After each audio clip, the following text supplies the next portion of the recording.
Bonjour tout le monde, donc je vous retrouve pour une nouvelle vidéo et cette fois-ci ce sera pour une carte sur le thème de la nouvelle année.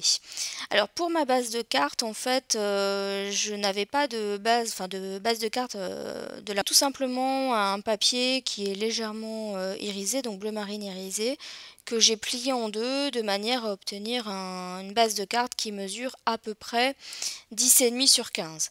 Donc mes mesures sont à peu près parce que voilà, ça doit être 10,3 sur 14,7 ou 14,8. Donc ici ce que je vous ai montré, donc voilà, donc c'est des découpes que j'ai utilisées, donc que j'ai faites aussi avec les dice que je vous ai montré, et ainsi que la petite encoche qu'il y a sur ce morceau. Donc l'idée c'est qu'effectivement je vais symboliser de la neige. Donc je vais faire entre guillemets 2 étages de neige. Alors, hors caméra, hein, j'ai préparé mes petits éléments. Donc là, ici, ce sont des tamponnages qui viennent de chez Action. Je pense que vous les avez reconnus. Et je les ai tamponnés en fait sur du papier aquarelle qui vient de chez Cultura. Donc ce papier aquarelle, il est bien, mais je trouve que le grain, comment dire, il se voit beaucoup en fait. Je pense que vous avez dû voir sur les personnages. J'avais acheté entre-temps un autre papier aquarelle, donc les Moulins d'Arche, et franchement il est de meilleure qualité. Mais malgré tout, le papier aquarelle de chez Cultura est quand même pas mal. Donc la colorisation, je l'ai faite au crayon de couleur aquarelle, et j'ai tamponné en fait mes personnages à la stèse noire que j'ai ensuite détouré au ciseau. Bon, c'est vrai que le papier aquarelle étant plus épais, le détourage est un petit peu plus dur à faire. Mais je m'en suis sortie quand même. Donc là en fait ce que je vais faire c'est que je vais prendre mes repères pour savoir où couper mon papier blanc. Donc voilà, là je fais mes repères et je vais retailler mon papier blanc parce que je voulais pas non plus que la neige aille trop sur ma carte. Donc voilà, donc j'ai juste en fait ajusté et je vais couper avec mon cutter. Alors le papier blanc que j'ai utilisé c'est du papier qui est irisé. Alors pour symboliser la neige c'est pas mal, alors c'est pas le mieux, je trouve que ce qui est pas mal c'est ce qui est vraiment bien c'est le pailleté, le papier pailleté. Mais j'en avais pas en blanc, je dis bien en blanc, pas en argent. Et donc du coup, voilà, j'ai opté pour ce papier irisé, mais qui rend quand même très très bien, donc y a pas de souci. Alors là, je vais tout simplement coller hein, mon papier avec du double face, donc rien de bien compliqué.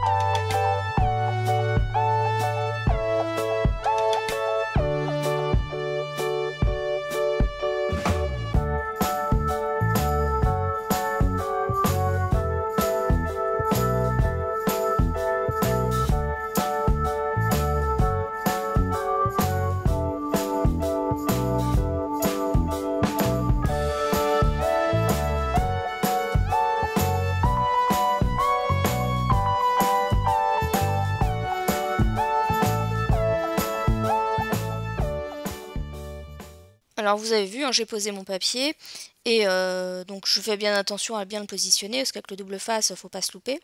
Et ensuite, je viens tout simplement hein, couper l'excédent en m'aidant de ma règle et de mon cutter de manière à voilà, couper bien droit. Alors ensuite, ce que je vais faire, alors oui, je n'ai pas précisé, mais en fait, ce que je suis en train de faire, c'est une slide card ou une spinner card. J'ai pas le nom exact parce que j'ai cherché sur Pinterest avec les deux noms et je suis tombée à chaque fois sur les mêmes types de cartes. Donc je ne saurais pas vous dire exactement le nom exact, mais si vous l'avez, n'hésitez pas à me le mettre en commentaire. Voilà, au moins j'aurais appris quelque chose. Alors, pardon, là ce que je voulais faire, c'est symboliser de la neige qui tombe. Donc je vais utiliser ma poudre à embosser blanche et je la disperse, comme vous voyez, hein, tout simplement sur ma carte. Alors, je vous ai laissé au montage l'erreur que j'ai faite pour que vous puissiez voir, parce qu'effectivement, vous voyez que ma poudre, je la pose, mais j'ai pas utilisé d'encre pour la poser sur ma carte. Donc elle n'est pas réellement fixée sur la carte. Donc là, quand j'ai utilisé mon pistolet chauffant, la seule chose que j'ai réussi à faire, c'est disperser toute ma poudre.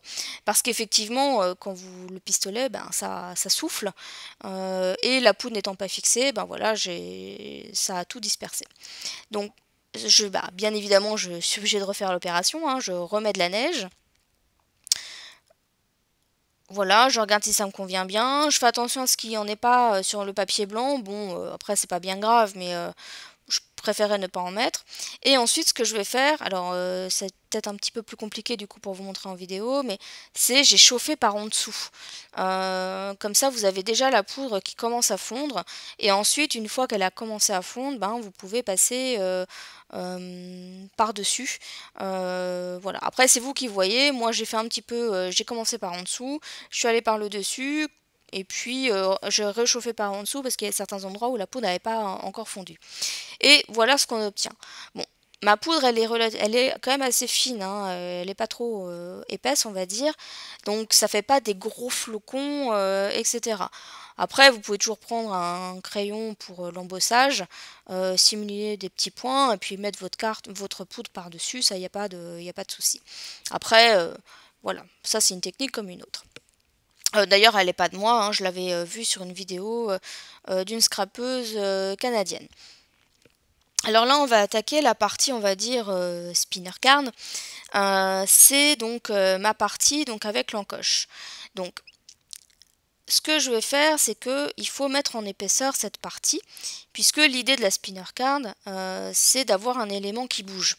Et donc, il faut qu'il y ait suffisamment d'épaisseur pour que l'élément puisse bouger. Donc, moi, j'ai pris une pièce de 1 centime, donc c'est ce qui me permettra de faire bouger mon petit élément. Et donc, il faut que la mousse que vous allez mettre en 3D soit plus épaisse que la pièce. Donc, ce qui explique que moi, j'ai doublé ma mousse. Vous avez vu, hein, je l'ai doublée. Et ensuite, bon, c'est vrai que moi, ma partie, elle était relativement fine. J'avais pas forcément pensé à la taille de la mousse que je devrais mettre. Et donc, du coup, c'est pour ça que vous voyez que je suis en train de retailler une bande plus fine pour pouvoir, de manière en fait à fixer forcément mon papier, mais à ne pas bloquer non plus ma pièce de manière à ce qu'elle puisse glisser sur l'ensemble de mon encoche. Donc j'enlève pas les protections de la mousse tout de suite, hein, parce que voilà, là vous voyez, je vérifie qu'il n'y a pas de souci au niveau de ma pièce, et puis donc je vais mettre un morceau de mousse. Donc là, un simple, pas quelque chose de double. Et je vais donc tailler un petit morceau de manière à ce que le morceau de mousse puisse permettre à la pièce de glisser sans la bloquer. Donc j'espère que vous comprenez bien. Donc là je vérifie. Donc je vérifie que ça circule bien, entre guillemets, que à la fois ma pièce n'est pas bloquée par la mousse qui est sur le bas de mon papier et que la mousse que j'ai collée sur la pièce permette à la pièce de bien circuler. Donc j'enlève la protection qu'il y a sur cette partie de la mousse et je colle mon petit bonhomme de neige. Donc voilà. Et donc là, on a l'élément qui glisse. Et puis donc ensuite, hein, je rajoute donc ma mousse qui est doublée sur mon papier de manière à ce qu'il se fixe bien donc ensuite sur ma carte. Donc il n'y a rien de compliqué à faire, hein. Il faut juste effectivement avoir les bons éléments. Bon, effectivement, quand on a les dice qui vont bien, ça facilite un peu la vie, mais je pense qu'on peut très bien faire ce système sans forcément avoir les dice. Après, c'est l'histoire de la mousse. Moi, je vous avouerai que j'avais pas forcément calculé. C'est la première fois que je fais ce type de carte et j'avais pas forcément calculé qu'il me fallait voilà, peut-être un papier un petit peu plus grand pour être plus à l'aise avec la mousse plutôt que de découper des petits morceaux. Bon, après, je m'en suis quand même sortie, il n'y a pas de souci. Et en fait, j'ai pas collé mon papier du bon côté. Bon, c'est pas grave, hein, c'est un détail. En fait, je voulais qu'il soit dans l'autre sens. Donc, vous voyez, là, c'est l'envers de... Donc ça, c'est l'envers de mon papier. Et en fait, ça devait être l'endroit.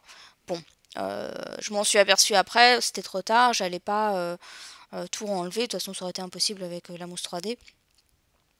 Donc, voilà, j'ai fait...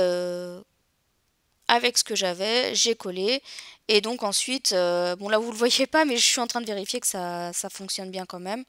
Et ensuite j'avais un excédent au niveau de mon papier donc je vais m'aider encore une fois de ma règle pour couper justement ce qui dépasse.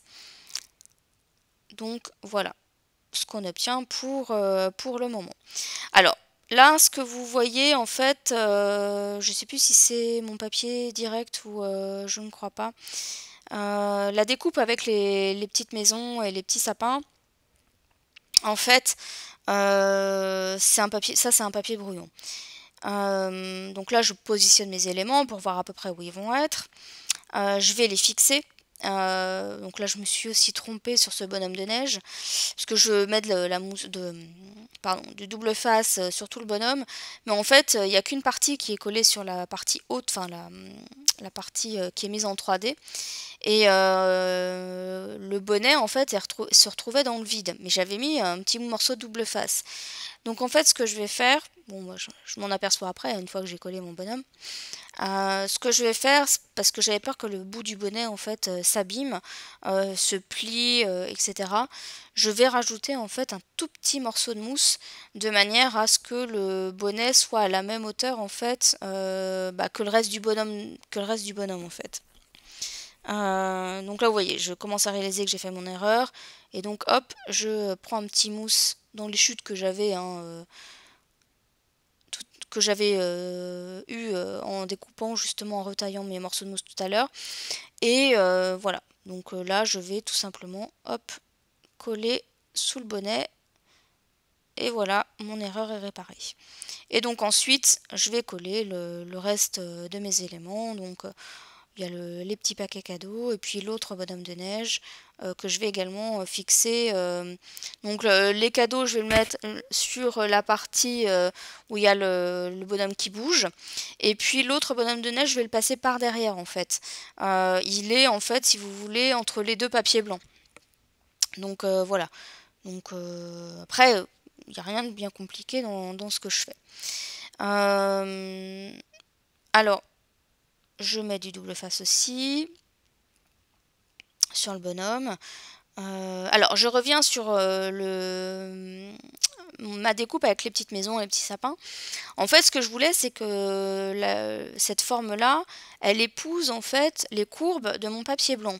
Mais ma découpe ne correspond pas tout à fait en fait, la forme de la découpe, enfin l'arrondi de la découpe ne correspond pas forcément tout à fait à l'arrondi de mon papier blanc. Donc, ce qu'il faut faire, enfin moi ce que j'ai fait, c'est que j'ai découpé, vous voyez, hein, là ça glisse, donc j'ai découpé mon papier dans un papier fin, de type, vous allez voir j'ai pris une chute de papier, mais ça va être du 70 ou du 80 grammes, pas plus. Parce que comme le papier est, on va dire, moins épais, moins rigide, on peut le bouger un petit peu plus facilement. Vous allez comprendre ce que je veux dire. Voilà, et là je vous montre que je vais utiliser le côté blanc et pas le côté rose. Donc voilà ma découpe.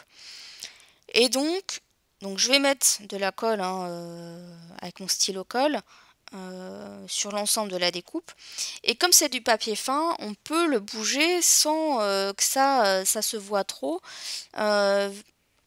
Et j'ai pu, de cette manière-là, faire en sorte que ma découpe, elle corresponde bien en fait à la courbe de mon papier blanc. Alors il y a juste sur le morceau des sapins où là j'ai pas réussi. Enfin ça n'allait pas. Donc ce que j'ai fait, c'est que j'ai collé. Et après, alors c'est une étape un peu délicate.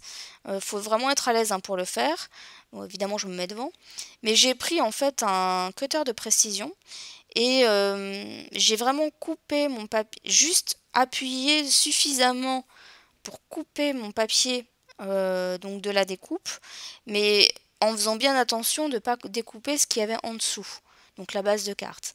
Donc voilà, l'idée c'était d'enlever le tout petit bout de papier qui mordait, on va dire, sur mon papier blanc. Je ne sais pas si je me fais bien comprendre, mais voilà, et de cette manière j'ai ma découpe qui est collée et on a le sentiment que c'est la continuité du papier blanc. Alors ici, donc je vous ai montré de la poudre à embosser noire. Là je vous montre l'alphabet que je vais utiliser. Alors j'ai coupé hors caméra la réalisation du mot bonne année parce que j'ai un peu galéré pour le faire. Donc là je vous montre le résultat final et encore mon E de bonne est pas terrible mais j'ai vraiment galéré en fait à faire cette bannière parce que j'ai dû faire lettre par lettre et mes tampons clear en fait n'accrochaient pas à mon bloc acrylique. Donc voilà, j'ai eu un peu de mal à faire, à faire mon sentiment en fait, qui sera collé en fait en 3D. Euh, et je vais le coller en fait sur le haut à gauche de ma carte. Donc un petit peu dans, vous allez voir dans l'espèce de creux, hein, pardon. Donc voilà, et forcément je l'ai pas collé droit et pas moyen de le décoller. Enfin, j'ai même pas tenté de le décoller parce que je savais que ça allait déchirer, donc voilà. Donc voilà ma carte. Donc vous voyez, il n'y a rien de compliqué à faire. Enfin, c'est pas compliqué, mais c'est vrai qu'il faut quand même le matériel pour le faire. Donc voilà, ma vidéo arrive à sa fin. Donc j'espère que ça vous aura plu. N'hésitez pas à me dire ce que vous en avez pensé. Et pour ma part, je vous retrouve bientôt dans une prochaine vidéo. Bye bye!